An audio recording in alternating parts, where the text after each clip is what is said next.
दोस्तों इस फोटो पे नज़र डालिए एक बार। आपको इसमें ज़्यादा कुछ नहीं दिख रहा होगा, एक बहुत सिंपल फोटो है ये। लेकिन मेरे लिए ये शॉट ऑफ द टूर्नामेंट है। एक बहुत सिंपल एक्शन आपको दिख रहा होगा अभी स्क्रीन पे आपके।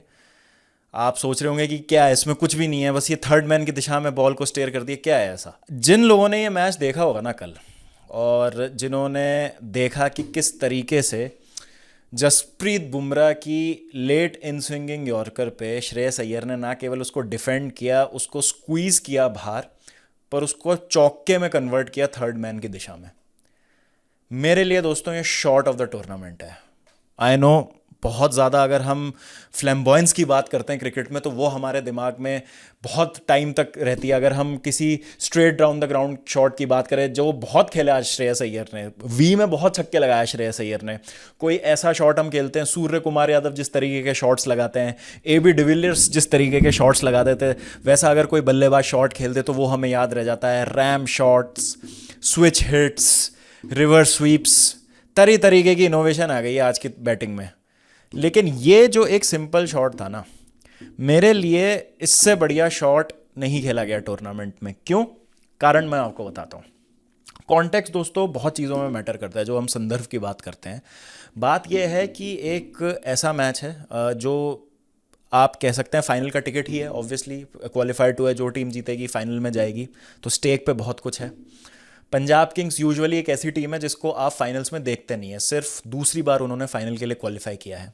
सामने मुंबई इंडियंस है जो कि प्लेऑफ्स में हारती नहीं है, बड़ी मुश्किल से मुंबई इंडियंस को हराया जा सकता है प्लेऑफ्स में। 200 प्लस का टारगेट मुंबई इंडियंस डिफेंड करते हुए कोई भी मैच अपनी हिस्ट्री में कभी नहीं हारी है। और बॉलर हैं जसप्रीत बुमराह। उस सिचुएशन में जहां पे मैच किसी भी तरफ शिफ्ट हो सकता है, जब बुमराह गेंदबाजी करते हैं, हमें पता है कि बुमराह का एक ओवर एक आध विकेट गिरता है, थोड़ा सा भी रन नहीं आते हैं, प्रेशर आ जाता है। जिस तरीके से गुजरात टाइटंस के अगेंस्ट उन्होंने कमबैक करवाया था, श्रेयस अय्यर का टिके रहना बहुत इंपॉर्टेंट है। वहाँ पे शशांक सिंह जिस तरीके से रन आउट हो जाते हैं, हमने देखा कि भाई अभी भी मतलब मैच, क्योंकि बुमराह का ओवर बाकी है, बैलेंस में है। वहाँ पे ना केवल उस यॉर्कर को बचाया श्रेयस अय्यर ने, बोल्ड नहीं हुए, उस पर चौका लगा दिया उस पर। जब श्रेयस अय्यर से पूछा गया आरसीबी वाले मैच के बाद कि आपको कैसा लग रहा है और आप किस तरीके से देख रहे हैं जो अगले मैच आप खेलने वाले हैं और मुंबई इंडियंस के अगेंस्ट आपका क्वालिफायर टू होगा, मतलब उस टाइम तो ऑब्वियसली उन्हें नहीं पता था कि क्वालिफायर टू मुंबई इंडियंस या गुजरात टाइटंस में से किसके अगेंस्ट होगा, बट उनसे ये पूछा गया था कि क्वालिफायर टू को आप कैसे देख रहे हैं। तो उन्होंने कहा था कि हाँ, आज हमसे गलती हुई है, हमने अच्छा नहीं खेला आरसीबी के अगेंस्ट, लेकिन we may have lost the battle but we have not lost the war. और आज भी जब आप श्रेयस अय्यर का कंपोजर देखेंगे, उनकी बॉडी लैंग्वेज देखेंगे, बैटिंग जब वो कर रहे थे, जब उन्होंने मैच ख़त्म किया, उसके बाद आप उनकी पढ़ लीजिए बॉडी लैंग्वेज, आप उनके एक्सप्रेशंस देख लीजिए, एकदम काम और कंपोज थे। हर्षा भोगले ने उनसे पूछा कि भाई क्या हुआ, कुछ रिएक्ट ही नहीं किया तुम तो मैच जिता के। तो उन्होंने कहा कि मैं बहुत ज़्यादा सेलिब्रेट अभी नहीं करना चाहता, हाँ मैं खुश हूँ कि हमारी टीम फाइनल में पहुँची है, but the job is only half done, अभी आधा काम हुआ है, अभी हमें फाइनल भी खेलना है और बड़ी जल्दी खेलना है, कल ही है फाइनल, ठीक है, तो ज़्यादा टाइम नहीं है फाइनल के बीच में और इस जीत के बीच में, तो रिकवर करेंगे, रिजुविनेट करेंगे और फाइनल खेलेंगे। और हर्षा भोगले ने यह भी चीज़ कही कि आप बात ही नहीं कर रहे थे किसी से, क्या हुआ? तो उन्होंने कहा वॉज लॉक्ड इन। तो श्रेयस अय्यर अगर हम बात करें दोस्तों, तो जो एक प्रेशर आता है एक हाई मनी साइनिंग के साथ, श्रेयस अय्यर के लिए भी लगभग ऋषभ पंत जितने ही पैसे दिए गए, सिर्फ 25 लाख सस्ते आए वो ऋषभ पंत से। ऋषभ पंत के 27 करोड़ की सबने बात की और किस तरीके से उन्होंने डिसअपॉइंट किया, लेकिन श्रेयस अय्यर का भी प्राइस टैग वॉज 26.75 लैक्स। तो प्रेशर उन पे भी था, उन्हें भी एक टीम को लीड करना था, एक यंग टीम को लीड करना था जो स्क्रैच से बनी है पूरी। यहाँ पे फिर भी कुछ रिटेंशन थे एलएसजी के पास। यहाँ पर तो सिर्फ दो आपके अनकैप्ड प्लेयर्स रिटेन किए थे आपने, शशांक सिंह और प्रभ सिमरन। पूरी टीम आपने नहीं बनाई है, उसको लीड करना है आपको, आप पे लीडरशिप का प्रेशर है। ओनरशिप के पास सबसे बड़ा पर्स था ऑक्शन में 112 करोड़ का, उन्होंने इस तरीके की टीम बनाई है जिस पे ये था कि हाँ भाई इतनी डेप्थ इनके पास है, ऑस्ट्रेलियन फ्लेवर है ज़बरदस्त तरीके से टीम में, रिकी पॉन्टिंग कोच है, तो इनसे तो एक्सपेक्टेशंस हैं ही। उन एक्सपेक्टेशंस को मीट करना भी एक बहुत बड़ा काम होता है, जो श्रेयस अय्यर ने बखूबी निभाया है। बैटिंग तो की ही की है, कप्तानी भी शानदार तरीके से की है, 600 से ज़्यादा रन बना दिए आईपीएल में इस सीज़न, और अब एक फाइनल खेलने वाले हैं आरसीबी के अगेंस्ट। और इस जीत का मतलब है पंजाब किंग्स की कि हमें इस क्रेजी सीजन में, अगर आप एक फुटबॉल फैन है तो आपको पता होगा मैं किस बारे में बात कर रहा हूँ, जहाँ पे हमें हर तरफ कप कॉम्पिटिशन हो चाहे लीग्स हो, अनयूजुअल विनर्स देखने को मिले। और इस बार आईपीएल में भी हमें एक फर्स्ट टाइम चैंपियन देखने को मिलने वाला है दोस्तों। आईपीएल का फाइनल होने वाला है RCB versus Punjab Kings. Punjab ने हरा दिया है मुंबई इंडियंस को और जगह बना लिया फाइनल में। And what a match, what a game. तो बारिश हुई और ऐसा लगा कि शायद बारिश से मामला ख़राब हो सकता है, और ये चीज़ थी कि रिजर्व डे नहीं था, तो अगर मैच धुल जाता तो, क्योंकि पंजाब किंग्स टेबल में टॉप पे फिनिश किए थे, मुंबई से ऊपर फिनिश किए थे, तो वो ऑटोमेटिकली क्वालिफाई कर जाते हैं फाइनल के लिए। बट मुंबई इंडियंस के लिए वो अनफेयर होता ऑब्वियसली। तो अच्छा हुआ कि मैच हुआ, तो अब कोई ये क्रेडिट नहीं ले सकता पंजाब किंग्स से कि भाई नहीं तुम तो बाय डिफॉल्ट आ गए फाइनल में क्योंकि मैच धुल गया तुम इसलिए आ गए। तो आई एम ग्लैड कि मैच हुआ, और पंजाब ने जिस तरीके से मैच जीता लाजवाब। तो मैच की शुरुआत हुई और टॉस जीत के पंजाब किंग्स ने बॉलिंग करने का फैसला किया, एंड राइटली सो, क्योंकि जब रेनिंग कंडीशंस होती हैं और बारिश होने वाली होती है तो आप चाहते हैं कि आप चेस कर रहे हो, क्योंकि अगर डकवर्थ लुइस लागू होता है तो आपको पता होता है कि कितना टारगेट आपको मिल सकता है और उस हिसाब से आप अपनी इनिंग्स पेस कर सकते हैं। और क्योंकि आउटफील्ड गीली है बारिश के कारण और गेंदबाजों को प्रॉब्लम हो रही है और बॉल को ग्रिप करने में, तो भी जो सेकंड करती है बैटिंग टीम उसको अमूमन ज़्यादा फायदा होता है। तो ये तो नो ब्रेनर था कि आपको टॉस जीत के इन रेनी कंडीशंस पहले आपको बॉलिंग ही करनी है। तो अच्छा फैसला साबित हुआ इन टर्म्स ऑफ कि 200 के आसपास रिस्ट्रिक्ट किया मुंबई इंडियंस को पंजाब किंग्स ने।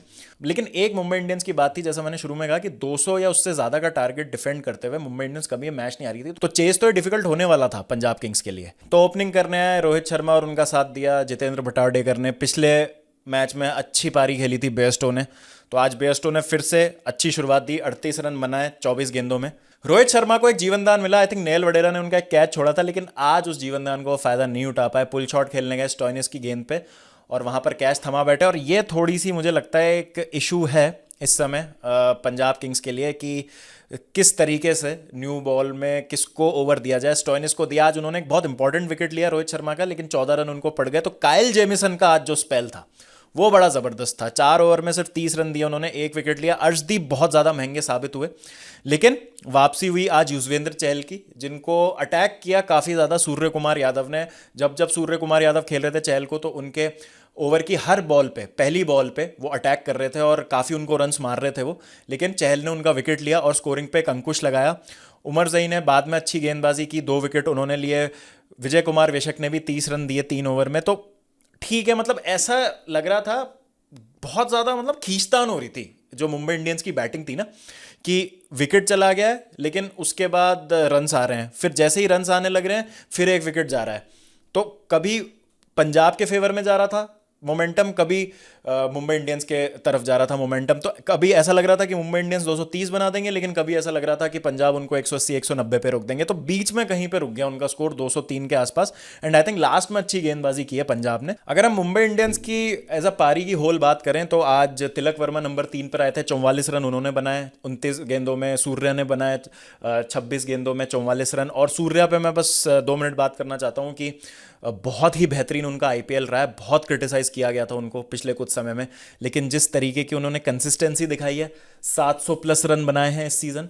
अनफॉर्चुनेटली मुंबई इंडियंस फाइनल में नहीं जा पाई, तो वो अब ऑरेंज कैप तो नहीं जीत पाएंगे, क्योंकि साई सुदर्शन ने ज़बरदस्त तरीके से ऑरेंज कैप जीत ली है। क्योंकि जो नेक्स्ट क्लोजेस्ट हैं, जो एक्टिव हैं अभी लिस्ट में, वो श्रेयस अय्यर और विराट कोहली हैं, बट दोनों ही नहीं पहुंच पाएंगे साई सुदर्शन तक। लेकिन सूर्या का ये बहुत अच्छा आईपीएल रहा, जहां पे एक भी स्कोर उन्होंने 25 से कम नहीं बनाया, कंसिस्टेंटली परफॉर्म किया और through out the tournament carry किया मुंबई इंडियंस को। तो सूर्या को आपको तारीफ करनी पड़ेगी। अच्छी स्ट्राइक रेट से 700 से ज़्यादा रन बनाए इस सीज़न। आज भी 44 रन बनाए 26 गेंदों में, और बहुत ही बेहतरीन पारी खेली। और 717 रन बनाए इस पूरे टूर्नामेंट में 16 पारियों में, जहां पे उनका एवरेज 65 का रहा और स्ट्राइक रेट रही 167 की। आई डोंट थिंक सो कि इससे ज़्यादा बेहतर आप कुछ एक्सपेक्ट कर सकते हैं अपने नंबर 3 या 4 के बल्लेबाज से। और अगर आप टॉप 5 पे नज़र डालेंगे ना आईपीएल की ऑरेंज कैप की लिस्ट में, तो साई सुदर्शन है, सेकंड पे सूर्य है, शुभमन गिल है, मिचेल मार्श है और फिर विराट कोहली आते हैं। तो ओपनर ना होके इस तरीके के नंबर प्रोड्यूस करना एक बहुत बड़ी बात है, बहुत बड़ी अचीवमेंट है। तो सूर्य कुमार यादव को आपको प्लॉडिट्स देने चाहिए, बहुत ही शानदार और बहुत ही तगड़ा आईपीएल गया उनका। तारीफ करना चाहूँगा नमन धीर की। दोस्तों नमन धीर भी ना एक बहुत ही अंडररेटेड खिलाड़ी रहे हैं इस सीज़न मुंबई इंडियंस के लिए, क्योंकि 252 रन बनाए नमन धीर ने 32 की एवरेज के साथ नीचे आके, जहां पे उन्होंने 182 की स्ट्राइक रेट से रन मारे हैं। मतलब अगर आप पूरा टूर्नामेंट देखेंगे नमन धीर का, जहां पे उनकी बैटिंग आ रही है, तो मोस्टली लास्ट के 3-4 ओवर्स में उनकी बैटिंग आ रही है जहां उनको पारी फिनिश करनी है। तो 138 बॉल्स उन्होंने टोटल खेली इस टूर्नामेंट में, और 138 बॉल में उन्होंने 252 रन बनाए, और थ्रू आउट द टूर्नामेंट उन्होंने स्टेप अप किया मुंबई इंडियंस के लिए उस रोल में। तो आई थिंक एक फिनिशर बहुत अच्छा मिल गया मुंबई इंडियंस को, और उनका भी एक अंडररेटेड कंट्रीब्यूशन रहा थ्रू आउट द टूर्नामेंट। क्योंकि सूर्या की हम पारियों की बात कर लें, हार्दिक खुद कप्तान हैं, रोहित ने बीच में बहुत अच्छी पारियां खेली थी, जॉनी बेयरस्टो ने अभी 2 मैच से खेले हैं कुछ अच्छे नॉक्स, विल जैक्स ने रन बनाए थे बीच में, रायन रिकल्टन शुरू में खेल रहे थे, तो नमन धीर की उतनी बात हो नहीं रही थी जितनी होनी चाहिए। तो आई थिंक वो एक बहुत अच्छा पॉजिटिव है मुंबई इंडियंस के लिए इस सीज़न।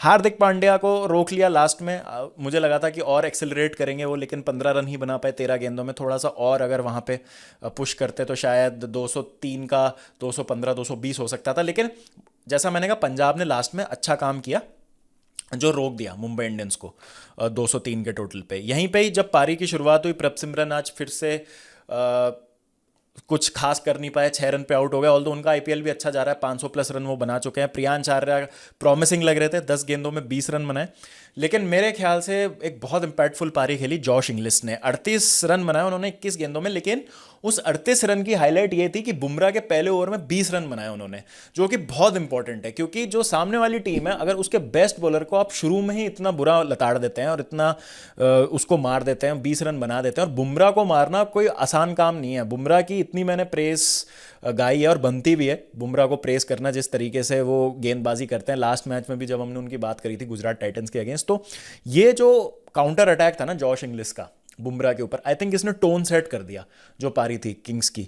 लेकिन उसके बाद जल्दी जल्दी विकेट गिर गए। प्रियांश आर्या पहले 55 रन पे आउट हुए, फिर 72 रन पे जॉश इंग्लिश का विकेट गिर गया। तो वहां पे अब एक पार्टनरशिप की ज़रूरत थी। तो श्रेयस अय्यर काफ़ी देर तक रन बॉल खेल रहे थे। आई थिंक एक टाइम था जब उनके 15 बॉल पे 18-19 रन थे, तो वो थोड़ा सा सेट हो रहे थे, अपना समय ले रहे थे। फिर नेहल वडेरा ने वहाँ पे बहुत अच्छा एक्सेलरेट किया, 29 गेंदों पे 48 रन बनाए, 4 चौके और 2 छक्के लगाए। उन्होंने बहुत अच्छी वहाँ पे पारी खेली। उनके एक्सेलरेशन का मतलब ये था कि श्रेयस अय्यर पे प्रेशर नहीं था, श्रेयस अपना टाइम ले सकते थे।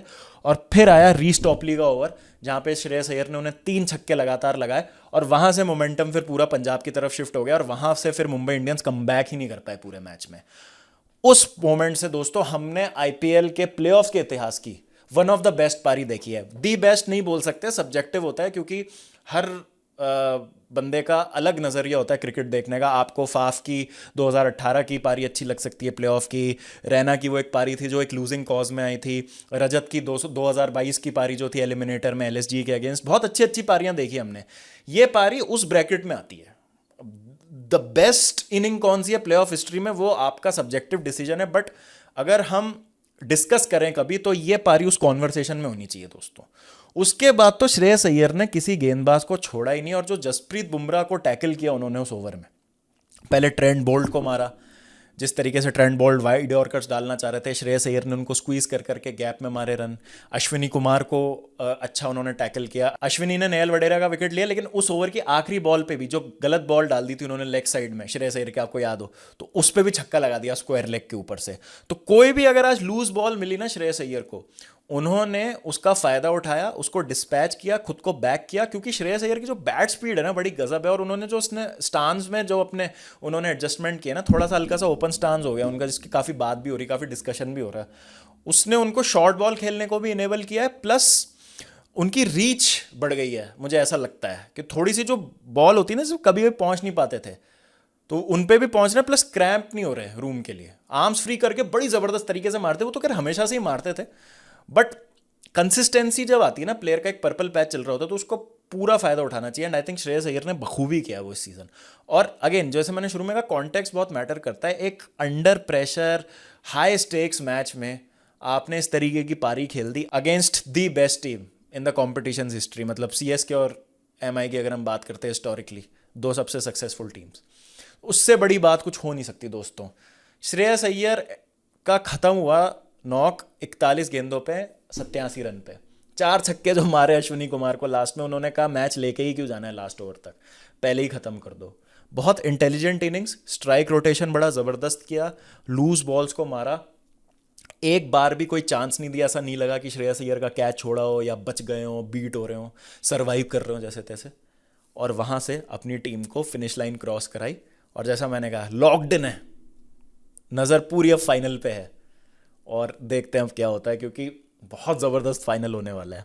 एक तो मुझे जो बात बहुत ख़राब लगी, शशांक का रनआउट जो था, बहुत ज़्यादा अनप्रोफेशनल, और इस लेवल पे आप इस तरीके की गलती नहीं कर सकते जब आप बॉल मार के सिर्फ जॉग कर रहे हैं, धीरे धीरे एम्बल कर रहे हैं।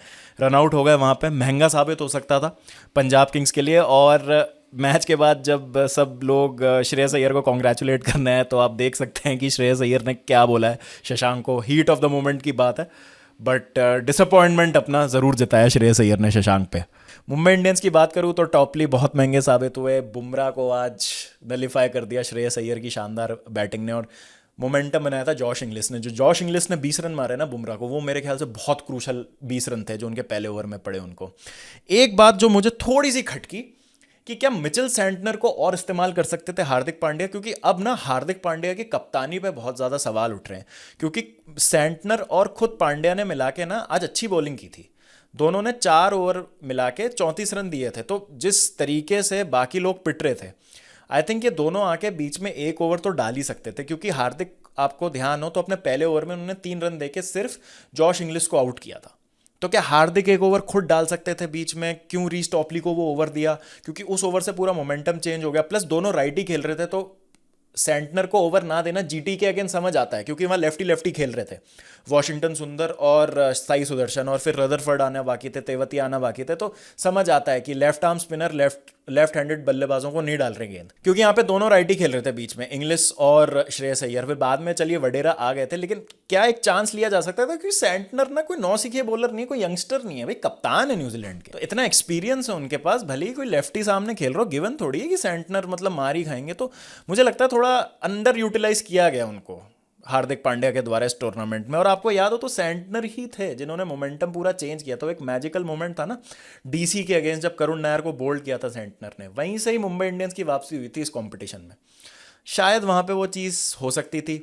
बुमराह को थोड़ा या तो और पहले ला सकते थे, लेकिन आज मुझे लगता है कि कहीं ना कहीं Hardik Pandya missed a trick उस सेंस में। बट ज़्यादा आप क्या ब्लेम कर सकते हैं जिस तरीके की बैटिंग श्रेयस अय्यर कर रहे थे?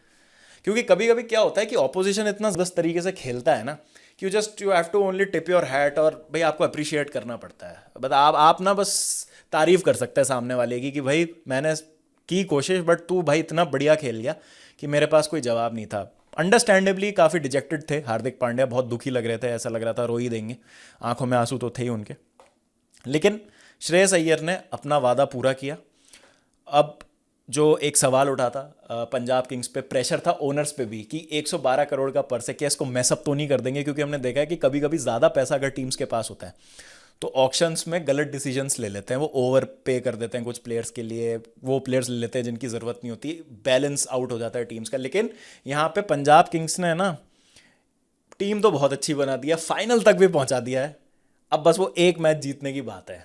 लेकिन यहाँ पे आरसीबी उनका वेट कर रही है, एक ऐसी टीम जो अपनी मतलब कब से तलाश रही है पहली ट्रॉफी। सेम है Punjab Kings also, Punjab Kings भी नहीं जीते आज तक, लेकिन आरसीबी का ये चौथा फाइनल है और प्लेऑफ्स में कंसिस्टेंटली आती रही है आरसीबी पिछले कुछ सालों में। तो फैंस को उम्मीद रहती है कि ये नहीं ये साल होगा, ये साल होगा, ये साल होगा। लेकिन क्या पंजाब किंग्स जिस तरीके से खेल रहे हैं, और जो श्रेयस अय्यर की हमें कप्तानी देखने को मिली, और जो बिलीव दिख रहा है उनमें आरसीबी से क्वालिफायर 1 हारने के बाद, क्या वो कमबैक करवाएगा फाइनल में आरसीबी के अगेंस्ट पंजाब किंग्स का? देखना होगा। तो दोस्तों, we will have a war, a full blown war कल 3 जून को। मज़ा आएगा, पूरा वॉच अलॉन्ग करेंगे फाइनल का, जुड़ जाइएगा। लेकिन बहुत मज़ा आया आज का मैच देखने में। अगेन समझ नहीं आ रहा मैं, मतलब श्रेयस अय्यर की तारीफ में और क्या बोलूँ, क्या पारी खेली है। लेकिन जैसा उन्होंने कहा, job is only half done, और कुछ मैटर नहीं करेगा अगर फाइनल हार जाएंगे। तो देखते हैं फाइनल में क्या होता है। तो आपकी क्या राय है? Please do let me know in the comment section. And please the most important सवाल मुझे बताइए, who is going to win the IPL 2025 title, RCB या पंजाब किंग्स? कमेंट्स में बताइए। मिलते हैं जल्दी आपसे, ध्यान रखिए जब तक अपना, टेक केयर एंड पीस।